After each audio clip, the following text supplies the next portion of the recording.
talking about truth on campus. The heart of what we're talking about here is that there is a connection between what you do and what you think. As a matter of fact, I think that the essence of the Western tradition is that understanding. That if you want to talk about it in its most metaphysical terms, we strive to know what is true and we strive to achieve what is good. But that those two things are ultimately united at the end. That the true and the good, in a sense, are one and the same thing. And that if you violate one, you violate the other. If you turn your back on one, if you decide that I do not want the good, then you can't want the true either. We have historical documents.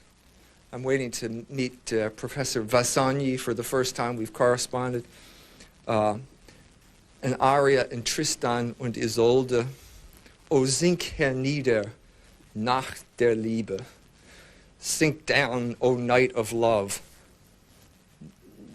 Why are you interested in the dark here? Well, because you're committing adultery. That's what Tristan and Isolde is about. In other words, we have the same sort of pattern repeated again as a cultural project.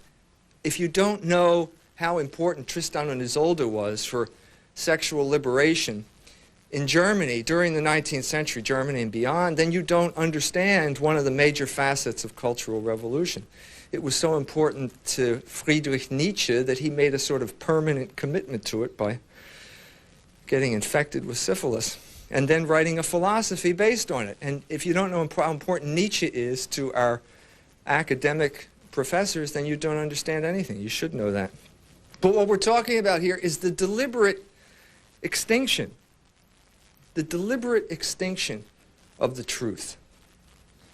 The deliberate darkening of the mind. Now, the classic authors knew that lust had something to do with this. They would say that lust darkens the mind. In other words, passion. The mind is like a window. And if you don't perceive, if it's not clean, you can't see through it. In other words, you can't get to reality through the mind. The mind, as conveyed in academe, and my favorite example of it is, it's like driving on a bus at night with the lights on. Were you ever on a bus at night with the lights on? Do you know what you see when you look out the window? You see yourself. That's what the window, the mind, has become to academe. It has become nothing more than the promptings of a conscience that won't go away. What I'm proposing is something else, a different idea. What I'm proposing is, I think, consonant with the wisdom of the West. The way we think depends on the kind of person we are. We can only apprehend the truth to the extent that we live the truth. And living the truth means conforming our actions to the truth. And conforming our actions to the truth means living according to the moral law, which is the truth about human nature.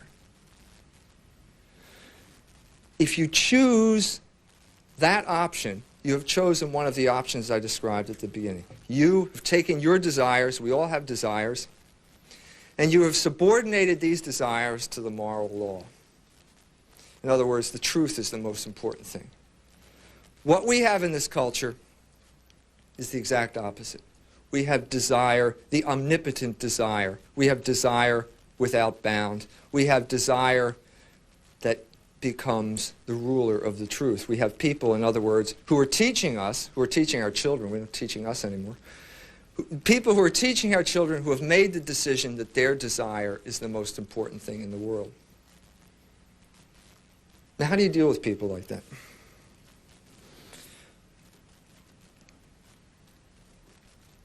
You deal with them by understanding what's going on, first of all. That what we're involved in is a cultural revolution. What we're involved in is Kulturkampf. What we're involved in is not what the communists were involved in their crude way. We don't send tanks into the street to control people. What we do is control the flow of information, and we control the educational system. And even more importantly than that, what is the purpose? The goal of the control of the educational system, the ultimate goal is the control of your sexual life. That, it seems to me, is the genius of this system. If you can control, if we can determine from an early age how you will behave sexually, we will determine how you behave. We don't have to put a gun to your head. We will simply know that you will behave in certain predictable fashions. And this is why I think the educational system is wedded to the propagation of vice, because vice means control. If you are involved in a vice, you are very easily controlled. I was in San Francisco as a reporter when the Pope arrived. And there were two streets. There was sort of the Catholic Hispanic street, and then there was the homosexual street. And I would, go back and forth to see what was going on. And I happened to be on the homosexual street when the Pope arrived. Now, the Pope was way, way off there. You couldn't see anything. I couldn't see anything. But suddenly, I felt this roar go up from the crowd. And I thought, well, the Pope has arrived. And I looked at the man next to me. And his neck had swollen up. It looked bigger than his head. And the veins were bulging in his neck. And his face was contorted with rage. And I thought at that point, what did this guy ever do to you? He probably doesn't even know who you are. He didn't borrow money from you and then not pay it back. What did he do? And I think the only answer is that he stood up for the truth. He stood up for the truth about human sexuality, that there is a purpose and that homosexual activity is a defeat of a conscious violation of that purpose. And this man's guilty conscience would not let him rest, because the guilty conscience never lets you rest. It just doesn't die. I'm doing a book now on Frankenstein, and I think that's the essence of Frankenstein. That monster is the sexual license that you let onto the world. That monster is your unrepented sins, and it will never die. We live in a culture that creates monsters and then looks on in shock when the monsters do what monsters do. In this sense, we live in a culture that goes back to a warning all the way at the beginning of our culture. I'm thinking of a play by Euripides called The Bacchae. If you're familiar with that play, it's about the women have left their looms, so it's kind of a play about feminism. The women have all left their looms. They're off on the mountainside dancing naked, watching the Asiatic, or worshiping the Asiatic god Dionysus.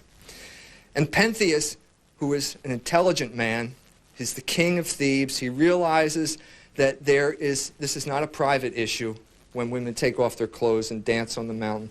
There is social order involved in this thing, and he, as the king, is responsible for social order, and so he has to do something. He has to apprehend Dionysus, which is, of course, what he does. It's easy to capture Dionysus.